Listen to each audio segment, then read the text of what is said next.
ఇప్పుడు మరిన్ని రాష్ట్ర వార్తలు సంక్షిప్తంగా వేగంగా చూద్దాం.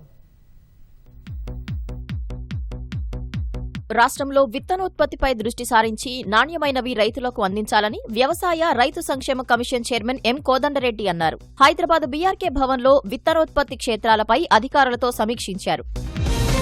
సంగారెడ్డిలో కాంగ్రెస్ నేత జగ్గారెడ్డి మరోసారి మానవత్వం చాటుకున్నారు. పట్టణంలో ద్విచక్ర వాహనంపై వెళ్తున్న జగ్గారెడ్డికి రోడ్డు పక్కనే చెప్పులు కుట్టుకుంటున్న వ్యక్తి చేతులెత్తి దండం పెట్టాడు. ఆ వ్యక్తి సమస్యలకు స్పందించిన జగ్గారెడ్డి వెంటనే 50,000 రూపాయలు ఆర్థిక సహాయం అందించారు. శివరాత్రి పర్వదినాన్ని పురస్కరించుకుని హన్మకొండలోని 1000 స్తంభాల గుడిలో నిర్వహించనున్న బ్రహ్మోత్సవాలకు విస్తృత ఏర్పాట్లు చేయాలని ఎమ్మెల్యే నాయిని రాజేందర్ రెడ్డి అధికారులను ఆదేశించారు. బ్రహ్మోత్సవాల పోస్టర్ను ఆవిష్కరించిన ఎమ్మెల్యే ఆలయ పరిసరాల్లో చేపట్టిన ఏర్పాట్లను మున్సిపల్ శాఖ, దేవాదాయ శాఖ అధికారులతో కలిసి పరిశీలించారు. ప్రభుత్వ గ్రంథాలయాల పెన్షనర్లకు బాకీ ఉన్న 5 డిఏలు చెల్లించాలని రాష్ట్ర ప్రభుత్వ పెన్షనర్ల జేఏసీ అధ్యక్షులు కె లక్ష్మయ్య డిమాండ్ చేశారు. హైదరాబాద్ చిక్కడపల్లిలోని నగర కేంద్ర గ్రంథాలయంలో జరిగిన సమావేశంలో పెన్షనర్లకు ప్రభుత్వం ఆరోగ్య కార్డులను త్వరగా ఇవ్వాలని కోరారు.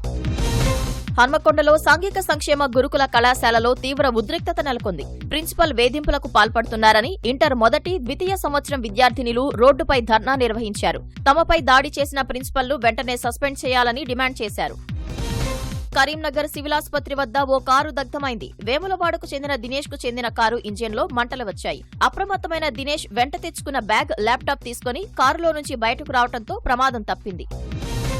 మేడ్చల్ మల్కాజ్గిరి జిల్లా మేడిపల్లి పోలీస్ స్టేషన్ పరిధిలో దొంగలు రెచ్చిపోతున్నారు.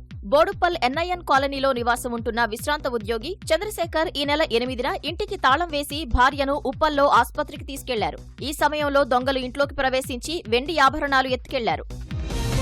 అక్రమ వన్యప్రాణి వ్యాపారంపై directorate of revenue intelligence DRI, Hyderabad zone అధికారులు ఉక్కుపాదం మోపారు. నాంపల్లిలో నిర్వహించిన దాడుల్లో పులి కేనైన్ దంతాలు 2, పులిగోర్లు 7 స్వాధీనం చేసుకుని 2 నిందితులను అరెస్టు చేశారు.